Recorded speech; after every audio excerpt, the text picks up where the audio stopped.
Hi friends, ఈరోజు lunch బాక్స్లోకి దొండకాయ ఫ్రై అయితే ప్రిపేర్ చేస్తున్నాను. ముందుగా దొండకాయలని అయితే వాష్ చేసేసుకున్నాను. మనం దొండకాయల్ని కట్ చేసే ముందు ఒక హాఫ్ అన్ అవర్ ముందైతే నీళ్ళల్లో వేసేసుకోవాలి. ఒక హాఫ్ అన్ అవర్ ముందు నీళ్ళల్లో వేసుకోవటం వల్ల దొండకాయల మీద ఉండే మట్టి కానీ జిగురు కానీ పోయిద్దండి.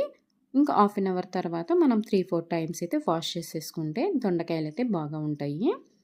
నేను ఎప్పుడు కర్రీ కానీ ఫ్రై కానీ చేసినా కూడా ఈ విధంగా అయితే చేస్తాను. కట్ చేయటం వల్ల త్వరగా అయితే మగ్గిపోతాయండి. అందుకని చెప్పేసేసి సన్నగా అయితే కట్ చేసుకుంటున్నాను. కర్రీకి అయితే కొంచెం లావుగా అయితే కట్ చేస్తాను. చూసారు కదా, ఈ విధంగా దొండకాయలన్నీ కట్ చేసేసుకున్నాను.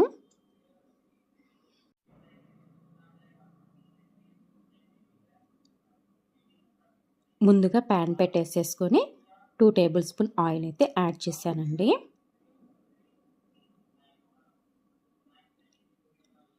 ఆయిల్ అయితే హీట్ ఎక్కాక దొండకాయలని అయితే వేసేసుకుంటున్నాను. ఎక్కువ ఆయిల్ కూడా అవసరం లేదండి, తక్కువ ఆయిల్తోనే ఈ విధంగా అయితే ఫ్రై చేసేసుకోవచ్చు. చూసారు కదా, దొండకాయలు ఈ విధంగా వేసిన తర్వాత ఒకసారి అయితే కలిపేసేసుకోవాలి.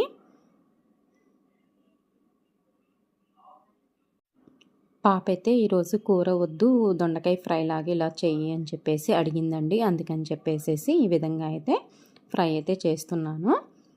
ఎక్కువ నేను ఫ్రైస్ అయితే చేయనండి, కర్రీనే చేస్తాను. అది కూడా కుక్కర్లోనే చేస్తాను. అదేవిధంగా దొండకాయలు వేగేలోపు మరొక ప్యాన్లో కొంచెం ఆయిల్ అయితే యాడ్ చేసేసుకొని తాలింపు గింజలు అనేది యాడ్ చేస్తున్నాను. కొంచెం ఇంగును కూడా యాడ్ చేశాను.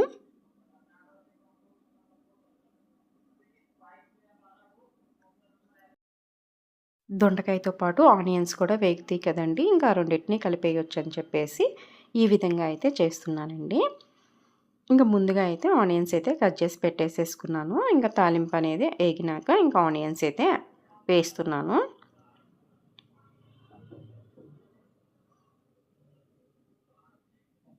ఆనియన్స్ వేసిన తర్వాత ఒకసారి అయితే ఈ విధంగా అయితే కలిపేసేసుకుంటున్నాను.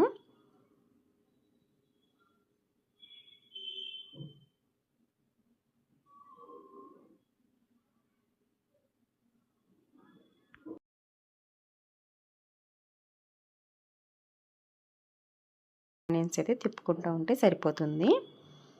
ఈలోపు మనం దొండకాయ అయితే ఎంతవరకు ఏగినాయో చూసుకోవడానికి మూత అయితే ఓపెన్ చేశాను. చూశారు కదా, చాలా వరకు అయితే దొండకాయ కూడా మగ్గిపోయింది. ఒకసారి అయితే ఈ విధంగా కలుపుకోవాలి.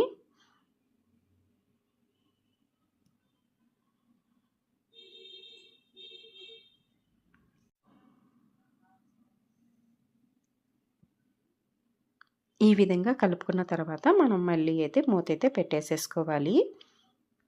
దొండకాయలు అయితే వేగేలోపు మనం దొండకాయలో వేయడానికి పౌడర్ అయితే ప్రిపేర్ చేసుకుందాము.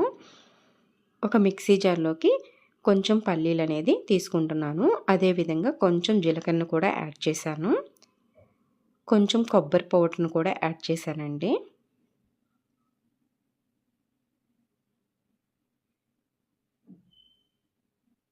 అదేవిధంగా చిన్నుల్లిపాయలను కూడా యాడ్ చేశాను. 1 టేబుల్ స్పూన్ కారం, అదేవిధంగా కొంచెం ఉప్పు వేసేసుకొని దీన్ని మెత్తగా అయితే మిక్సీ అయితే పట్టేసేసుకోవాలి. చూశారు కదా, ఈ విధంగా మెత్తగా మిక్సీ అయితే పట్టేసేసుకుంటే సరిపోతుంది. దొండకాయ ఫ్రైలోనే కాదండి, ఏ ఫ్రైలో అయినా ఇలా పౌడర్ చేసుకొని యాడ్ చేసుకుంటే చాలా టేస్టీగా ఉంటుంది.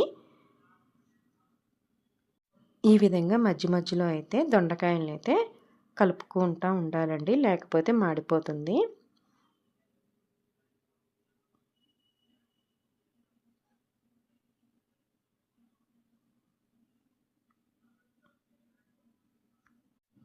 దొండకాయ అనేది ఫ్రై అవడానికి కొంచెం ఎక్కువ టైమే పడుతుంది. మనం మధ్య మధ్యలో ఈ విధంగా అయితే కలుపుకుంటే సరిపోతుందండి. ఇంకా దొండకాయ కూడా ఉడికిపోయినాయి కదా, మనం ముందుగా వేయించుకున్న ఆనియన్స్ కూడా దీంట్లో అయితే వేసేస్తున్నాను. ఆనియన్స్ కూడా వేసిన తర్వాత ఒకసారి అయితే కలిపేసేసుకోవాలి.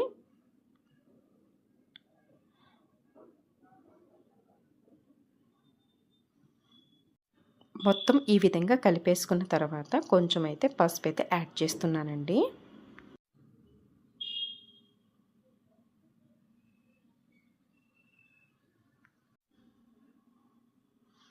మనం ఇందాక రెడీ చేసుకున్నాం కదండి, ఆ పౌడర్ని అయితే 3 టేబుల్ స్పూన్ అనేది యాడ్ చేశాను. పౌడర్ అనేది యాడ్ చేసిన తర్వాత ఒకసారి అయితే ఈ విధంగా అయితే కలిపేసేసుకోవాలి. చాలా టేస్ట్‌గా ఉంటుందండి ఈ పౌడర్ ఏ కర్రీలో వేసినా కూడా. చూసారు కదా, పౌడర్ యాడ్ చేసుకున్న తర్వాత ఒక 2-3 మినిట్స్ అనేది వేయించుకుంటే సరిపోతుంది. కర్రీ అనేది రెడీ అయిపోయిందండి. చూసారు కదా, చాలా సింపుల్‌గా తక్కువ ఆయిల్‌తో రెడీ చేసేసుకున్నాం. ఈ వీడియో నచ్చినట్లయితే ప్లీజ్ సబ్స్క్రైబ్ మై ఛానల్.